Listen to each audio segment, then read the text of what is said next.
August 25 முதல் அமெரிக்காவிற்கான அனைத்து அஞ்சல் சேவைகளையும் நிறுத்தி வைப்பதாக இந்திய தபால் துறை அறிவித்துள்ளது.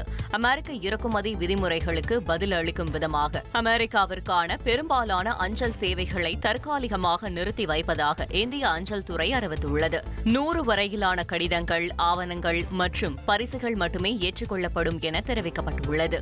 டெலிவரி செய்யப்படாத பார்சல்களை கொண்ட வாடிக்கையாளர்கள் பணத்தை திரும்ப பெறுவார்கள் எனவும் சேவைகளை மீட்டெடுக்க இது செயல்பட்டு வருவதாகவும் தபால் துறை தெரிவித்துள்ளது. வரி இல்லாத நுழைவுக்கு அனுமதிக்கும் நீண்டகால டி மினிமிஸ் விலக்கை நீக்கும் அமெரிக்காவின் புதிய உத்தரவை தொடர்ந்து இந்த நடவடிக்கை எடுக்கப்பட்டுள்ளது.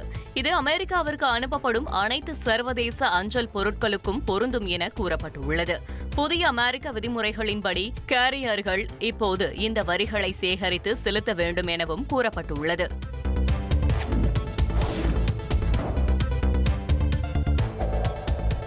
திராவிட மாடல் ஆட்சியில் கேழ்வரகு உற்பத்தி திறனில் இந்தியாவில் தமிழ்நாடு முதலிடம் வகிப்பதாக வேளாண் துறை பெருமிதம் தெரிவித்துள்ளது. முதலமைச்சர் மு.க.ஸ்டாலின் தருமபுரி சுற்றுப்பயணத்தின் போது அறிவித்த வேளாண் பயிர்க்கடன் திட்டம் நடைமுறைக்கு வந்துள்ளது. முன்பு இருந்த நடைமுறையில் பயிர்க்கடன் பெறுவதற்கு விவசாயிகள் காத்திருந்த நிலையில் தற்போது முதல்வர் அறிவித்திருக்கும் திட்டத்தில் விவசாயிகள் காத்திருக்க வேண்டிய அவசியமில்லை. விவசாயிகள் சேவை மையங்களுக்கு சென்று பயிர்க்கடன்களுக்கு இணைய வழி மூலம் நேரடியாக விண்ணப்பிக்கலாம். விண்ணப்பித்த அன்றே விவசாயிகளின் வங்கிக் கணக்கில் பயிர்க்கடன் வந்து சேர்வது போல் திட்டம் வடிவமைக்கப்பட்டுள்ளது. ஒரு விவசாயிக்கு 5 லட்சம் ரூபாய் வரை பயிர்க்கடன் வழங்க திட்டமிடப்பட்டுள்ளது.